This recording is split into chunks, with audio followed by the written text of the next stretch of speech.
8h45, la barrière info soir. Messieurs, dames, bonsoir et bienvenue à cette nouvelle session d'information du mercredi 30 août 2022. Une délégation de l'Association pour la prévention de la torture Genève est en séjour dans notre pays auprès de la Commission nationale des droits humains CNDH. Au menu de la visite, apporter une assistance technique à la CNDH. Ibrahim Tikire, Nasser Sedou pour le compte rendu.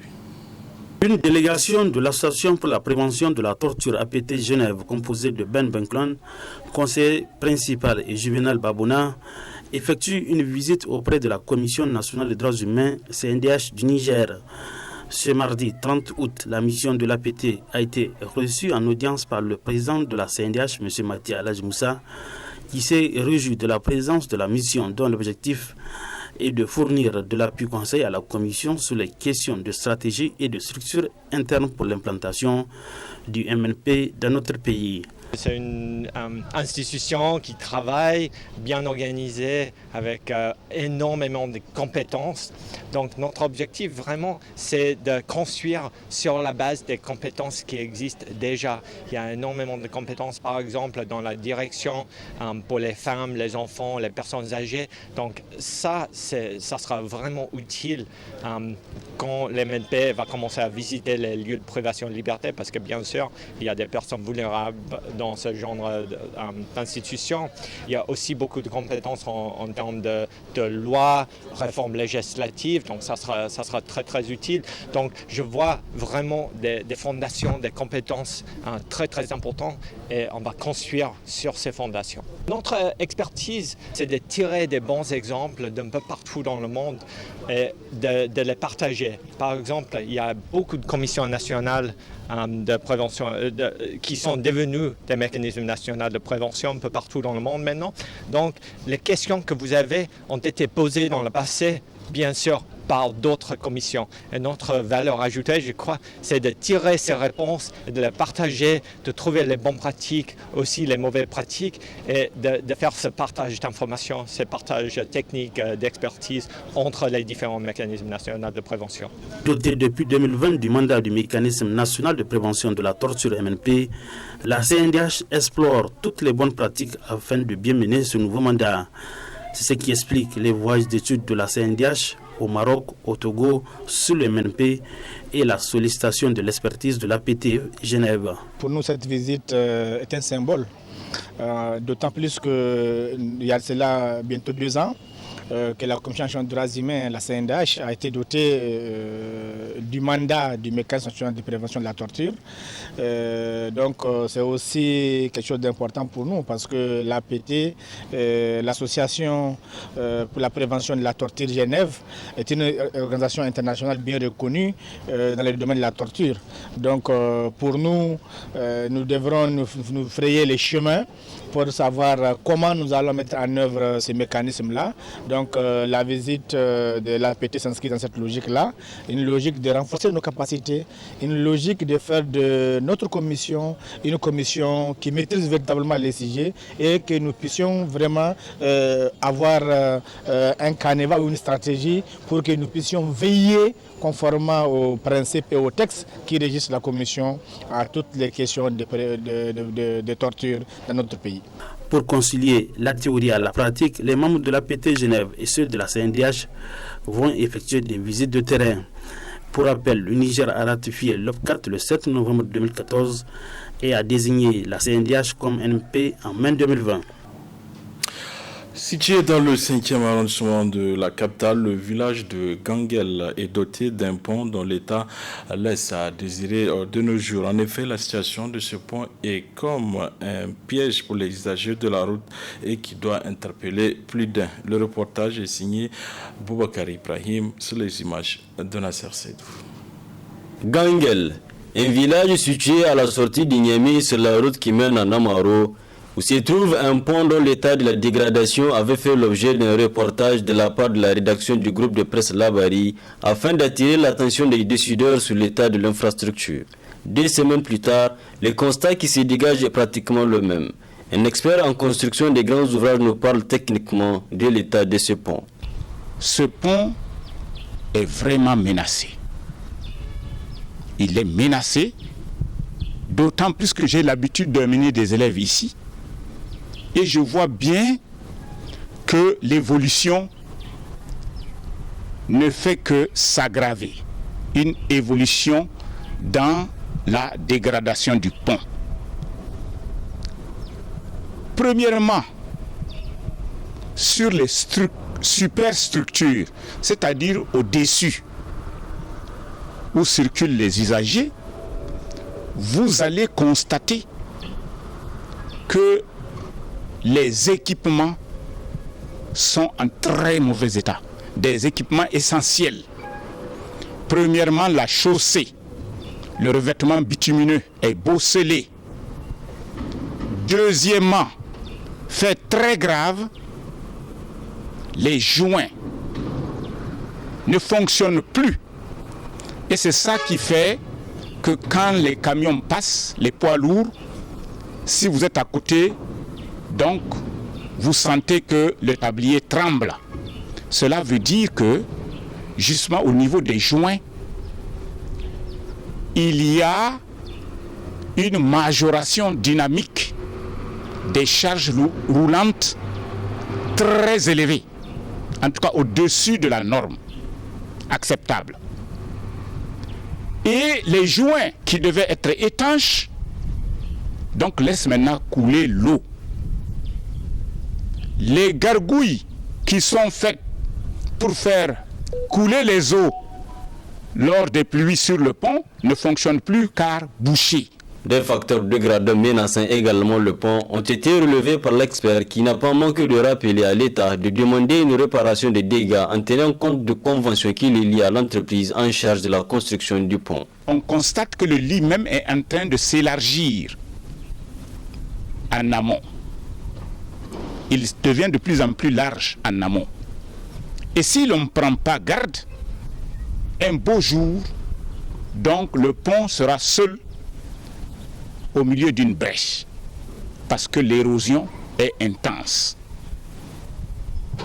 L'érosion, pour moi, est principalement due au prélèvement de matériaux en avant, la part les camions. Tous les camions de Niamey viennent en aval. Et plus tu dégrades l'aval d'un ouvrage, plus l'érosion donc devient intense. Donc c'est pour ça que vous voyez que les fondations sont sur le chemin d'être toutes dénudées. Pour cet ouvrage-là, je pense que, puisqu'il doit être mis en service peut-être vers 2012, donc normalement, à ce que je sache, les services du ministère de l'Équipement, s'ils visitaient le pont, donc pouvaient donc mettre en œuvre la garantie décennale. Il vaut mieux débloquer quelques millions pour réparer les dégâts que de perdre entièrement le pont avec toutes les conséquences que cela peut engendrer. Un appel pressant a été lancé au service technique du ministère des Transports à s'en saisir de la question et apporter éventuellement réparation. Pour le reportage de cette édition, la vente des fleurs est devenue une activité aussi lucrative que les autres. Ils sont maintenant assez nombreux à l'exercer, d'autant plus que les fleurs sont de plus en plus sollicitées de par leur utilité dans les maisons pour le bien-être des habitants. C'est un reportage de notre stagiaire de l'UFTIC, Aminatou Issoufou Abdou. C'est des images de Boubacar Souley. De plusieurs variétés offrant un beau paysage, les fleurs sont là disponibles presque à perte de vue. Elles sont très convoitées par beaucoup de gens qui veulent améliorer leur cadre de vie sur le plan environnemental. Borbobo, igabara ngay windera comme dinda ngay winde talmay go boli et puis koyne wundu ag wundo yenandi. Beaucoup l'utilisent pour la décoration de la maison et ça permet de sentir bon. Ça aide à rafraîchir la maison. J'ai fait mon apprentissage avec mon grand frère jusqu'à trouver mon propre endroit. Les prix de ces fleurs varient en fonction du choix. Les fleuristes affirment s'en sortir à si bien compter en réalisant souvent des chiffres d'affaires pouvant avoisiner 15 000 francs par jour. Il y a beaucoup de bénéfices si on s'impatiente. Même si c'est 25 francs, voire 100 francs, c'est à toi de voir comment gérer. Dieu merci, on s'en sort bien des fois. Ça ne marche pas tous les jours. En fin de compte, ces fleuristes exerçant cette activité depuis des années arrivent à bien écouler leurs marchandises. En somme, ils contribuent aussi d'une manière ou d'une autre à la sauvegarde de l'environnement. Le 30 août de chaque année est consacré comme la journée des personnes disparues. Cette journée est l'occasion de rappeler que les familles sont séparées à cause des conflits armés, des catastrophes naturelles ou sur les routes migratoires. Les familles ont pourtant le droit de savoir ce qu'il est advenu de leurs proches, explique Leila Edouard, déléguée protection personnes disparues et migration au comité international de la Croix-Rouge CICR dans cette interview du studio Kalangu. Une personne disparue, c'est quelqu'un dont on n'a pas de nouvelles et qui possède les nouvelles de chaque personne. Ce sont les proches, ce sont les familles de premier degré.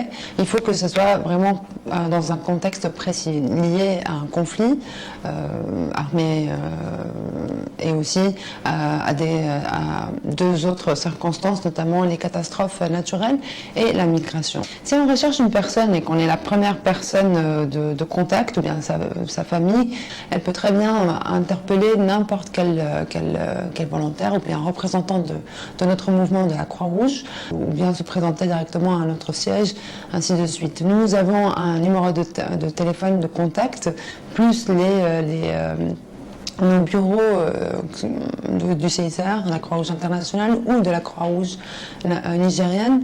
Notre numéro de téléphone c'est 5665 5665 et ils peuvent très bien interpeller ou bien venir frapper à notre porte pour entamer cette recherche. On précise ou bien on tient à ce que la personne qui fait la demande de recherche soit premier contact ou bien un proche direct, parce que c'est lui qui va nous donner les circonstances de ces disparitions et qui va nous faciliter, suite à la base de ces informations, la recherche. On fait beaucoup de choses par rapport à cette problématique. On fait tout ce qui est plaidoyer auprès des autorités. On essaie de reconstruire un petit peu, de renforcer les capacités des autorités pour faciliter la recherche et aussi l'identification des corps qu'on peut retrouver.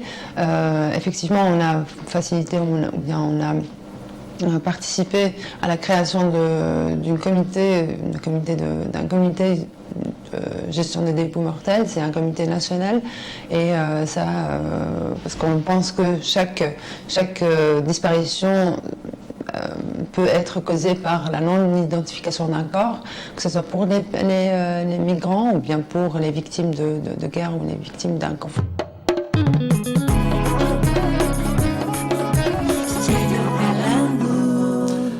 Les enfants des militaires en activité à la retraite et ceux décédés ont participé du 14 au 21 août 2022 à la première édition du camp des vacances. Le camp s'est déroulé au Prytanée militaire de Niamey et a regroupé 225 enfants âgés de 7 à 15 ans. C'est un public reportage. Puis suivra votre rendez-vous hebdomadaire, la chronique juridique qui porte sur la liberté de manifestation, un sujet sur lequel Maître Suleiman Sedou va vous entretenir. Très bonne réception.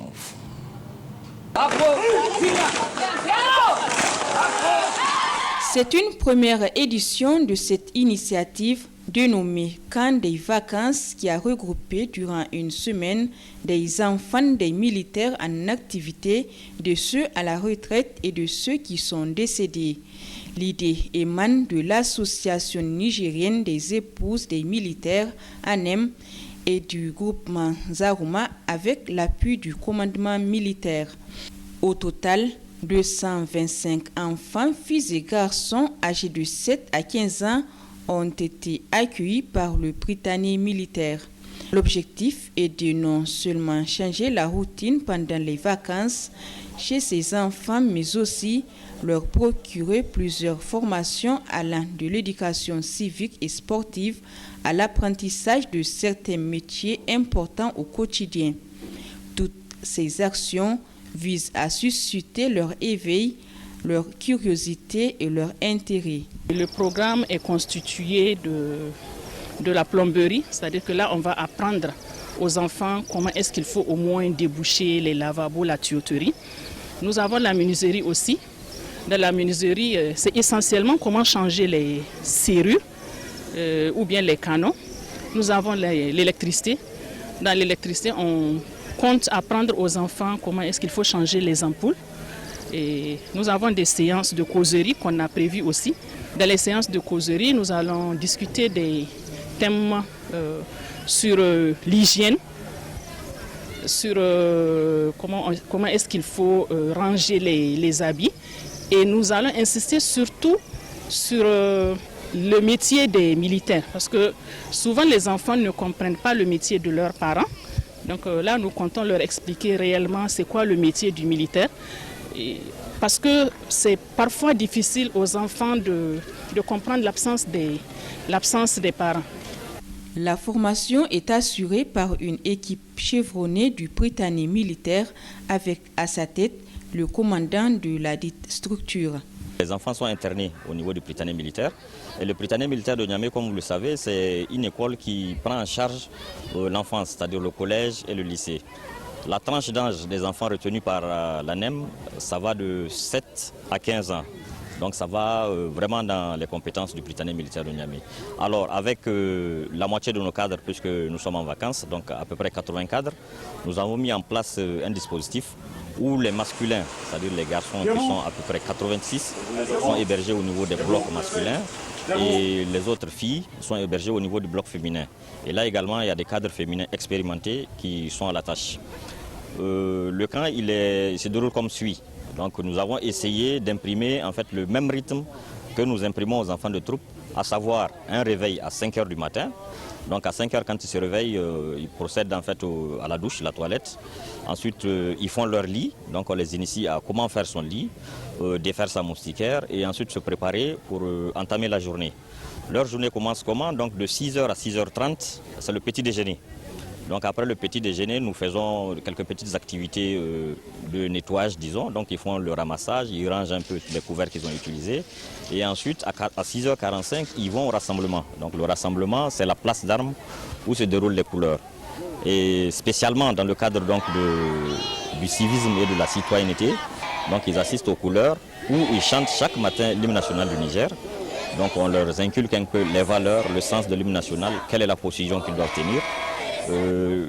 La vertu en fait cardinale de l'hymne national. Et après quoi, donc 7 h 15, nous passons aux activités sportives.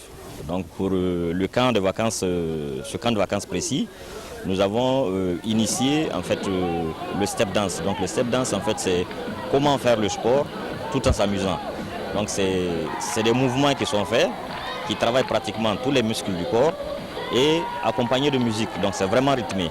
Et c'est vraiment intéressant à faire. Donc après le step dance qui dure que 30 minutes, nous passons à la partie formation. Ce camp de vacances dont la participation est entièrement gratuite pour ces enfants est une source de fierté pour l'ensemble des militaires et particulièrement ceux déployés sur les différents théâtres d'opération. Puisque dans le contexte actuel dans lequel nous sommes, contexte marqué par l'insécurité pratiquement sur toutes nos frontières, les parents de ces enfants sont tous pratiquement déployés en opération. Donc les mamans, elles sont seules avec les enfants à la maison. Donc il est important que ces enfants puissent quand même aider à la maison. Donc c'est vraiment salutaire de savoir que lorsqu'on est en opération, pour moi militaire par exemple, c'est une initiative quand même qui est à saluer. Pas seulement ça, mais qui a pérennisé, surtout. Donc c'est quelque chose qu'il faut faire dans le long terme, voire monter des petits projets qu'on va implémenter dans tous les camps. Pourquoi? Parce que les militaires sont en opération, ils ont déjà des soucis sur le terrain, il ne faudrait pas qu'ils aient deux soucis avec la famille qui est derrière, qui s'occupe de mes enfants. Donc ce genre d'initiative vise à d'abord savoir qu'est-ce que les enfants font, ils sont dans quelles conditions et qu'est-ce qu'ils peuvent faire exactement. Les épouses des militaires, organisatrices de cet important événement, veillent nuit et jour pour assurer un meilleur suivi aux enfants. On surveille durant toute la nuit, de la nuit jusqu'au petit matin. On est avec les enfants. C'est pour assurer encore leurs parents que vraiment nous sommes de cœur avec leurs enfants. Ça se passe très bien. Il y a des enfants qui ont sollicité qu'il faut qu'on les garde jusqu'à la fin des vacances. Donc, vous voyez ce que ça fait. Et puis il y a des enfants qui n'ont jamais passé la nuit seule leur maman. Les participants se réjouissent de ce cadre de retrouvailles, de partage, du donner et du recevoir en dépit de certaines tâches qu'ils trouvent un peu ardues. On nous forme comme des militaires. Ça nous permet de voir comment les élèves du Prytanée vivent. Et voilà. C'est vrai qu'au début c'est un peu gênant, mais à un moment on s'y est habitué. Et honnêtement pour moi, c'est une nouvelle expérience et j'en suis fière. Oui, on apprend beaucoup de choses. Pour l'instant, j'ai appris à changer une serrure, à monter une serrure et à changer un canot lorsqu'il est gâté. Ça se passe très bien parce que j'ai appris à sociabiliser avec des gens que je ne connais pas. J'ai appris à être plus patiente et j'ai su comment garder mon calme lorsque j'ai envie de pleurer, d'être énervée ou quelque chose comme ça. Je pense que ce camp est bon parce qu'on apprend les petites astuces de la vie quotidienne. Et en tant que fille, je suis fière parce que maintenant, maman n'a plus besoin d'aller chercher quelqu'un d'autre pour faire et gaspiller l'argent pour rien. Outre les activités quotidiennes, les pensionnaires du camp des vacances ont conduit une série de visites. Il s'agit d'abord de la base aérienne 101 de Niamey, où ils ont été éclairés sur la mission de l'armée de l'air, ses participations aux opérations et ses différents aéronefs. Ensuite, ils ont visité le groupement national des sapeurs-pompiers pour comprendre sa mission, ses différentes interventions, les sauvetages en cas de catastrophe, ainsi que ses différents engins utilisés en fonction des incidents. Dans le cadre de la tenue du camp des vacances, des expositions et présentations ont permis aux enfants de découvrir le métier de leurs parents et de mieux les comprendre. Ils ont ainsi reçu d'amples explications sur les différents services de l'armée, comme la musique principale des armées, la direction centrale du génie militaire et des infrastructures, la direction centrale des transmissions, la direction centrale de l'intendance militaire et la direction centrale des services de santé des armées et de l'action sociale. Une découverte appréciée par les participants. Nous avons expliqué d'abord les différentes missions du génie, à savoir la mobilité, l'appui à la mobilité des troupes amies, la contre-mobilité et l'aide au déploiement. Donc en deux termes simples, pour que les enfants arrivent à comprendre, tout d'abord, et à travers différents ateliers, nous avons aussi montré quelques moyens que nous avons, des moyens que nous utilisons sur le terrain pour remplir ces missions-là. Nous avons eu aussi à avoir un atelier pratique, et lors de cet atelier pratique, nous avons simulé un petit déminage. J'ai porté un casque et un gilet pare-balles. Ça sert à protéger les militaires sur le terrain. On nous a présenté les affaires de pompiers, les équipements des militaires. Et aussi on nous a dit que quand un militaire est blessé, c'est l'ambulance qui vient le chercher les amener à l'hôpital. À l'armée de l'air, on a vu les avions et les hélicoptères. Et on a appris que les hélicoptères ne prennent pas d'élan, mais les avions en prennent. On a appris qu'on ne doit pas appeler les sapeurs-pompiers quand il n'y a pas d'urgence. On les appelle quand il y a une urgence. Un défilé et le lancement du tournoi de football ont également marqué cette première édition. Le camp a pris fin sur une note de satisfaction générale.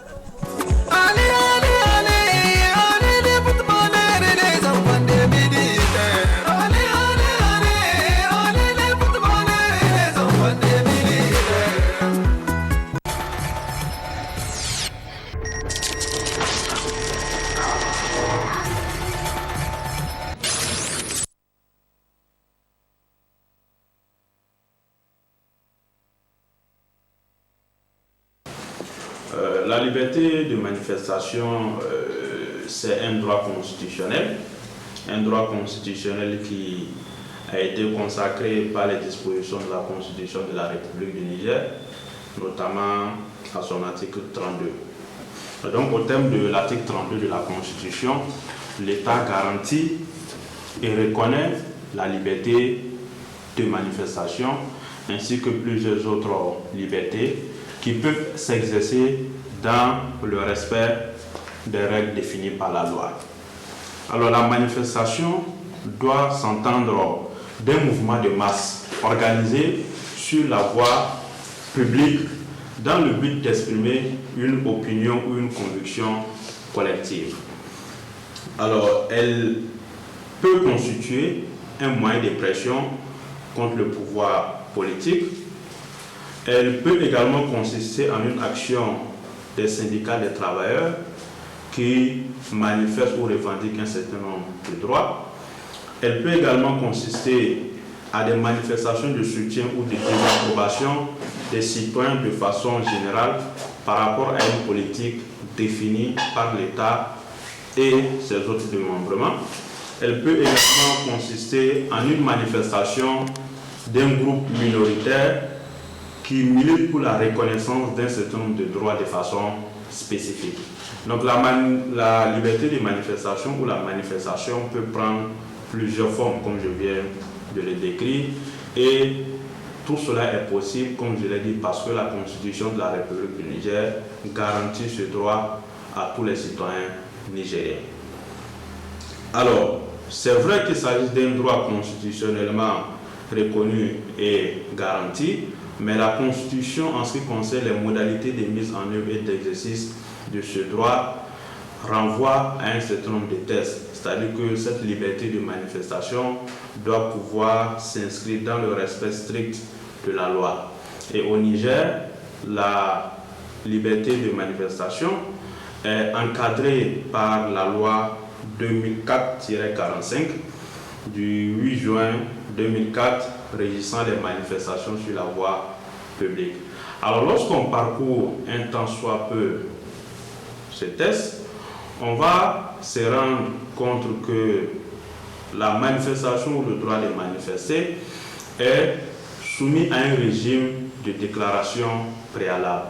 Cela sous-entend que tout citoyen ou tout groupement ou toute structure qui voudrait manifester sur la voie publique est tenu dans un certain nombre de délais de déclarer cette manifestation aux autorités publiques pour que les autorités puissent avoir connaissance de cette manifestation et voir dans la mesure du possible comment est-ce qu'ils peuvent encadrer la manifestation pour que celle-ci ne puisse pas déborder. Ça, c'est le premier élément. Et donc, il faudrait comprendre que ce n'est pas un régime d'autorisation qui est prévu par les tests en République du Niger. Lorsque vous voulez manifester, vous n'avez pas besoin de demander l'autorisation de l'autorité publique. Mais ce qui est consacré, c'est un régime de déclaration, c'est un régime qui consiste à informer, pas à requérir l'autorisation de l'autorité publique. Donc c'est juste une obligation de déclaration qui a été consacrée par l'article 2 de la loi 2004-45 au terme duquel tout ce qu'il y a comme cortège, défilé, rassemblement de personnes et de façon générale, toute manifestation sur la voie publique sont soumis à l'obligation d'une déclaration préalable. Alors lorsque cette déclaration est faite, l'autorité publique peut apprécier, puisque le droit à la liberté de manifestation, ce n'est pas un droit absolu. Ce n'est pas absolu dans ce sens où l'État ou l'autorité publique peut restreindre la liberté de manifestation dans des conditions bien prévues par la loi, notamment lorsque cette manifestation peut troubler l'ordre public. Et donc, la seule condition pour pouvoir interdire une manifestation qui est prévue, c'est que cette manifestation risque de créer un trouble à l'ordre public. Et ce sont les dispositions de l'article 5 qui l'ont consacré. Et dans ce cadre-là, l'autorité en question doit prendre un arrêté motivé et qu'il doit notifier aux signataires de la déclaration à leur domicile élu. Donc même si l'autorité doit restreindre ou interdire une manifestation, ça ne doit pas se faire dans l'informel. Ça ne doit pas se faire dans l'informel, il faudrait un arrêté et l'arrêté doit être motivé, c'est-à-dire énoncer les éléments des faits et des droits qui ont conduit l'autorité à interdire la manifestation. Et il faudrait également que cet arrêté soit porté à la connaissance des signataires de la déclaration.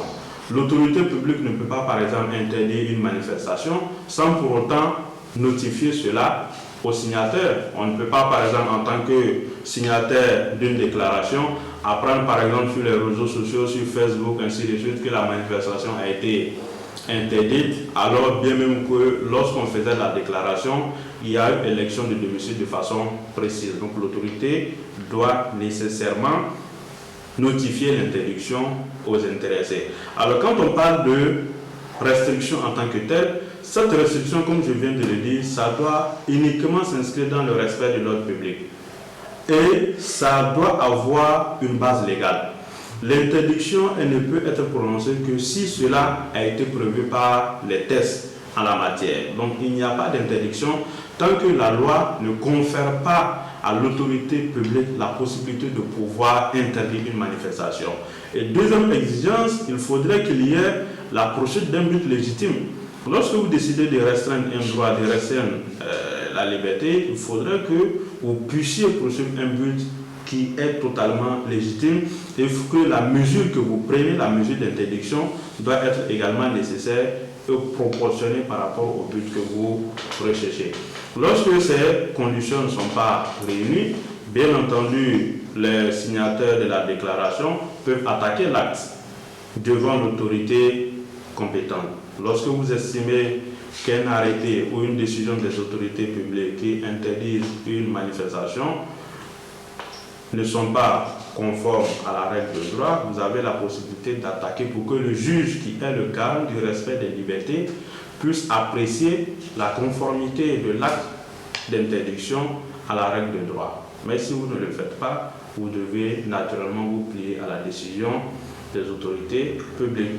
Alors, à titre de sanction, il faut le dire, lorsque vous organisez une manifestation, je l'ai rappelé tantôt, c'est soumis à un régime de déclaration. Si vous ne déclarez pas et que vous faites une manifestation sur la voie publique, vous devez savoir que c'est une infraction et que cela est réprimé par les dispositions en vigueur et vous pouvez vous retrouver avec une condamnation de 1 à 2 mois et d'une amende de 20 000 à 50 000 francs lorsque vous ne déclarez pas la manifestation. Ça, c'est la première situation.